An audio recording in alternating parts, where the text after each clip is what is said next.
याचा अर्थ तर स्पष्ट आहे की मराठी भाषेचे विरोधक हेच आहे. कारण बातों के भूत लातों से मानना पड़ता है उनको. कारण यांना बात कळतच नाही तर म्हणून लाता माराव्या लागतात आणि त्या एक भावना असतात असं मला वाटतं. आणि म्हणून निशिकांत दुबेंनी यावं ना. स्वागत तुम्ही करणार तर आम्ही स्वागताला येऊ ना तुमच्यासोबत. निश्चित येऊ. उद्धव ठाकरे यांच्याकडे काय खोके कमी आहेत का असा सवाल मुख्यमंत्री देवेंद्र फडणवीस यांनी एका वृत्तवाहिनीच्या मुलाखतीत केला. आमदारांशी संपर्क तुटला होता, ठाकरे कबूल का करत नाही? यांचा फार संपर्क आहे का? यांचा किंवा यांच्या पक्षाच्या नेत्यांचा फार संपर्क आहे का? मला असं वाटतं आमदाराशी संपर्क तुटला वगैरे पेक्षा तुमची ईडी सीबीआय जर बाजूला केली ना आणि पोलिसही बाजूला केलं तर ह्याच्यातले सगळेचे सगळे वापस परत धावत येतील या मेंटॅलिटीमध्ये. आणि आजही तुमच्या मानसिक दबावाखाली तुमच्याबरोबर काम करतात. बाकी तुमच्याकडं तुम्हाला पाहून येणं असं तुमच्यामध्ये काही नाही आहे. म्हणून जे काही आले एक एक म्हणजे प्रत्येकाची कुंडली आपल्याकडे की कोण कशामुळे केलेलं आहे. जे लोक तुमचेच लोक पत्रकार परिषदा घेऊन याची ईडी त्याची सीबीआय लावत होते तर तुमच्या आता सोबत मांडीला मांडी लावून बसतात. आता तुम्ही काय गोष्टी करतात? आमदाराशी संपर्क कमी झाला आणि हे झाला आणि ते झाला. आमदारांच्या ईडी लावल्या, वेगवेगळ्या इन्क्वायऱ्या लावल्या आणि तुम्ही त्यांना करायला लावलं. हे तर सगळ्या महाराष्ट्राला माहिती आहे. गोल टोपीवाल्यांना मारा आणि मदरशात मराठी शिकवा असं मंत्री नितेश राणे म्हणाले. नितेश राणे त्याच्यावर कोणतं आपण रिॲक्शन देऊ नये असं मला स्पष्ट वाटतं. त्यांच्या विचाराला काही व्हॅल्यू नाही. त्यांचे पक्षच व्हॅल्यू देत नाही तर आम्ही काय विचारायचं त्यांना. उद्धव ठाकरे आणि राज ठाकरेंच्या मनात काय आहे ते सांगू शकत नाही. मात्र मुंबई महापालिकेवरती महायुतीचा झेंडा फडकणार असं मुख्यमंत्री देवेंद्र फडणवीस म्हणाले. कोणी थांबवलंय तुम्हाला? त्यांना कोणी थांबवलंय? काल मेघना बोर्डीकरांनी ग्रामसेवकाला धमकी दिल्याचा व्हिडिओ. तुम्ही मला जरा काही विषय विचार. तू काय केलं मी काय केलं हे तुम्ही रिॲक्शन नका विचारू मला. माझ्याकडून काय लगे काय ते सांगा ना. तुम्ही नितेश राणे बोलला, मेघना बोर्डीकर, मी काय करू त्याला? त्यांचं त्यांना विचारा. मला काय घेणं नाही त्याचे. कोल्हापुरातील नागरिक संतापलेले आहेत कारण त्या ठिकाणी माधुरी हत्ती जी आहे ती अंबानीच्या गार्डनला गेलेली आहे. संताप व्यक्त केला जातोय, जिओचे कार्ड कोट केले जातात आणि अंबानीच्या विरोधामध्ये एक मोठा लढा उभा तयार झालेला आहे. आणि त्यानंतर विरोधी पक्षाची भूमिका काय आहे असं? विरोधी पक्षाची याच्यात पक्षाचं काही आवश्यकता असण्याची गरज नाही. परंतु ज्या पद्धतीनं एक भावनिक नातं त्या हत्तीनीशी, मला वाटतं महालक्ष्मी का महादेवी नाव आहे, माधुर काय नाव आहे तिचं. आणि आता हे प्राणी संघटनेवाले तर सगळीकडेच जात असतात. ठीक आहे, त्याला उपाय करता येऊ शकतो. परंतु ज्या पद्धतीनं या हत्तीनीशी एक भावनिक नातं आजचं नाही आहे. मागच्या मी जे माहिती घेतली त्याच्याप्रमाणे कित्येक शेकडो वर्षापासून अशा पद्धतीनं ही हत्तीन हिचं भावनिक नातं समाजाशी तर आहे, त्या भागातील जनतेशी आहे. आणि म्हणून ती हत्तीन जर अशा पद्धतीनं अंबानीच्या हवाली करण्यात असेल तर हे चुकीचं आहे. त्यामुळं जनभावना संतप्त झालेली त्या भागातली. मी आत्ताची माहिती घेतली की जे राजू शेट्टी त्यांनी तर सकाळी 4 वाजेपासून पदयात्रा सुरू केलेली आहे. आणि असं एक भावनिक नातं काही आपल्या म्हणजे सगळ्या हिंदुस्थानात असा प्रकार आहे. वेगवेगळ्या ठिकाणी छोट्या छोट्या विषयाशी भावनिक नातं असतं. आणि माझ्या माहितीप्रमाणे जैन बांधवांचं प्रामुख्यानं या हत्तीनीशी भावनिक नातं आहे. आणि मला या सगळ्या परंपरा प्रथा आपण पाळल्या पाहिजे असं मला तरी वाटतं. आणि म्हणून या हत्तीनीशी जी जोडलेल्या भावना आहे याच्याशी सरकारने खेळू नये असं स्पष्टपणे वाटतं. राज्य सरकारमधील बरेचसे मंत्री कुणी रम्मी खेळतंय, कुणी कुणाला मारायच्या धमक्या देत आहेत. संजय केनेकरांची एक ऑडिओ क्लिप समोर आली ज्यामध्ये एका इसमाने प्रश्न विचारला होता तर त्याला मारायची धमकी दिली, तंगडे तोडायची धमकी दिली. आणि अशा प्रकारे लोकप्रतिनिधी धमक्या देणं कितपत योग्य वाटतं आपल्याला? हे काय पहिलं उदाहरण नाही आहे. हे अनेक उदाहरणं आहेत सत्ताधारी पक्षाच्या लोकांचे. मग ते बुलढाण्याचा आमदाराचा असेल, ते पडळकराचा असेल, ख्रिश्चन बांधवांना ठोकून काढू. आणि आता संजय केनेकर कोणाला बोलले असेल मला माहिती नाही कोणाला बोलले, पण तुम्हाला असं वाटतं असं कोणीच कोणाला बोलू नये असं मला तरी वाटतं.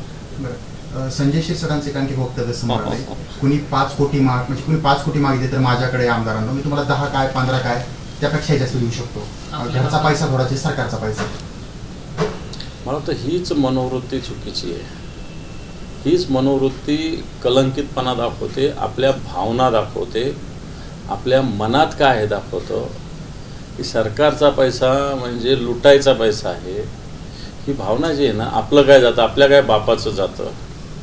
अरे एक एक माणसाचा 1-1 रुपया टॅक्स जमा करून हे राज्य तयार होत असतं, हे राज्य बनत असतं. आणि म्हणून आपल्या बापाचं काय जातं, तुमच्या बापाचं जात नसेल पण जनतेच्या बापाचं जातं आहे ना. आणि म्हणून ह्या असे जे शब्द आहे, आपल्या बापाचं काय जातं, म्हणजे जनतेशी यांना देणं घेणं नाही, जनतेला लुटा आणि अशा पद्धतीने जिथं जिथं द्यायचं ते द्या, ही मानसिकता याच्यातून दिसते. बरं, एकीकडे म्हणतात की तुम्हाला पाहिजे तेवढे पैसे घ्या, मात्र दुसरीकडे शेतकऱ्यांची जी योजना होती 1 रुपयात पीक विमा बंद केली आहे, त्यामुळे लाखो शेतकऱ्यांनी प्रत्येक जिल्ह्यामध्ये पीक विमे भरलेले नाहीयेत. येणाऱ्या काही दिवसांमध्ये अडचण निर्माण होऊ शकते. एक तर पीक विमा योजना जी 1 रुपयात होती त्याच्यामुळं मोठ्या प्रमाणावर मागच्या वर्षी माझ्या माहितीप्रमाणे 1.5 कोटीच्या वर जवळपास 60, 70, 75 1,75,00,000 67 लाखाच्या आसपास शेतकऱ्यांनी पीक विमा भरला होता. यावर्षी आत्तापर्यंत 87-88 लाख शेतकऱ्यांनीच पीक विमा भरलेला आहे. अजून 14 ऑगस्ट तारीख आहे.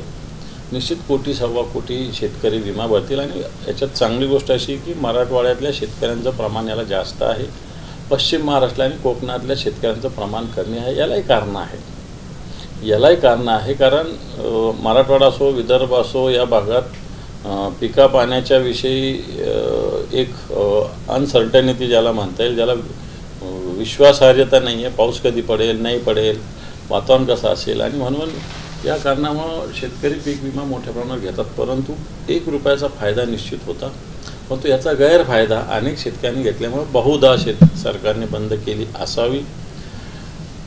परंतु शेतकऱ्यांनी विमा भरला पाहिजे अशा मताचा मी तरी आहे. 50 ओके एकदम ओके ही म्हण ज्यांनी सुरू केली होती, जे गोरंट्याल, त्यांनी अखेर दुसरा रस्ता पकडला आणि ज्या पक्षात गेले त्यात नेत्याचं त्यांचं जमत नाहीये.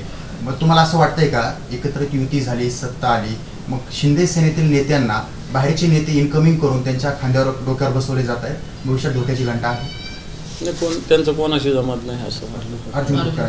अर्जुन खोतकर थोडी त्यांचे नेते आहेत.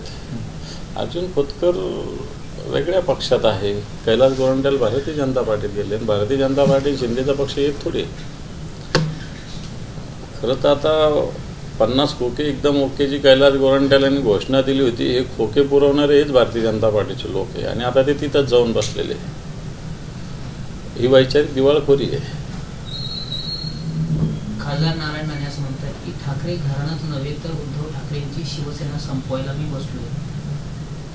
अशा कित्येक पिढ्या येतील आणि जातील. तुमच्यासारखे असे 2 दिवसात सुनता करून आले लोक काय करणार? तुमचेच पक्ष तुम्हाला विसर्जित करावे लागले, स्वतःचे पक्ष तुम्हाला विसर्जित करावे लागले आणि तुम्ही आमच्या पक्षाच्या गोष्टी करता का? स्वतःचे पक्ष तुम्हाला विशीला टांगावं लागले, स्वतःचे पक्ष स्थापन केले, विसर्जित केले लागले. उद्धव ठाकरेंचा पक्ष जिवंत आहे. 20 आमदार आहेत, 9 खासदार आहेत, परिषदेमध्ये 7 आमदार, 27 आमदार आहे आणि 10-12 खासदार आहे.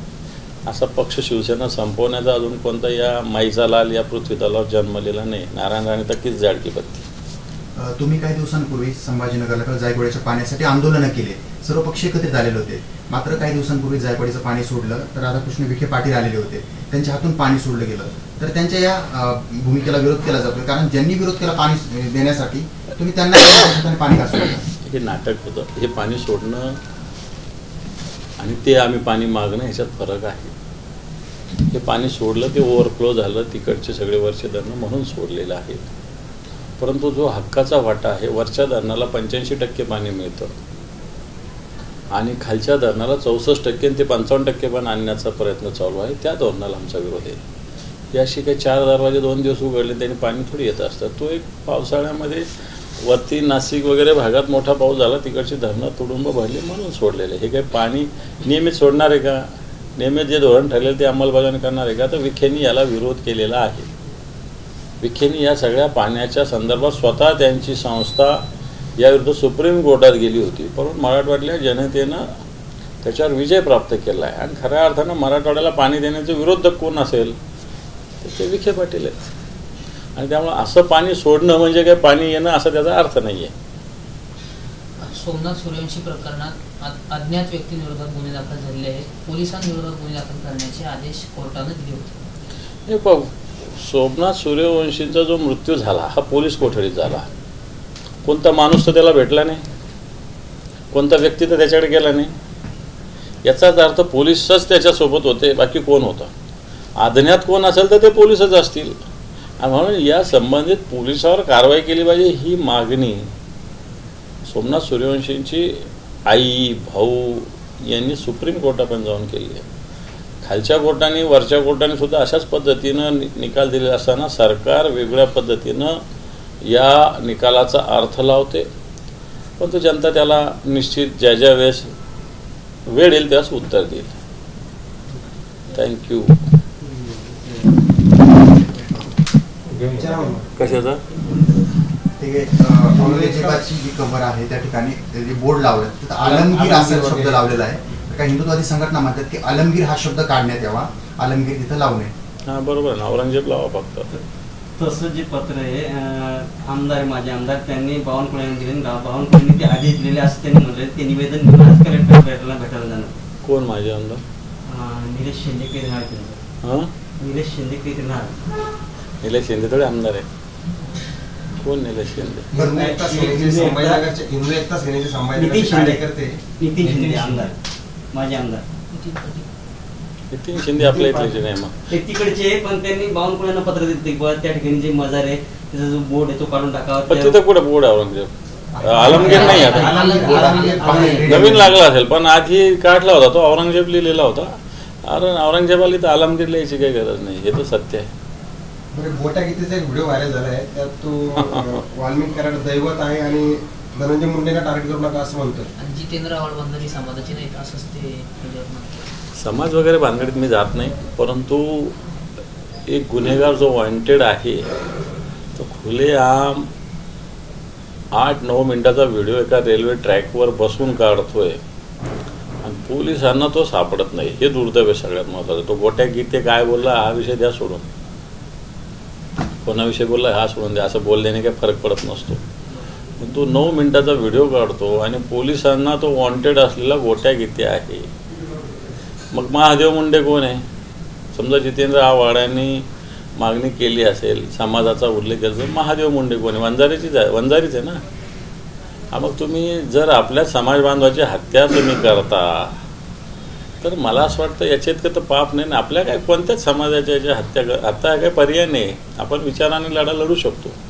म्हणून जितेंद्र आव्हाडविषयी ते बोलले असेल, कोण वंजारी कोण आहे नाही हा मुद्दा महत्त्वाचा नाही, परंतु हे सगळे खूनी लोक आहेत आणि हे पोलिसांना सापडत नाही, पण व्हिडिओ व्हायरल करतात.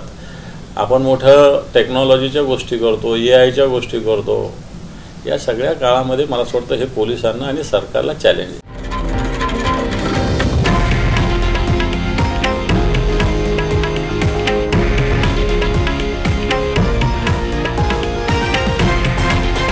हे आहे देशातील नंबर 1 न्यूज नेटवर्क आणि आपण पाहत आहात TV9 मराठी, एकमेव.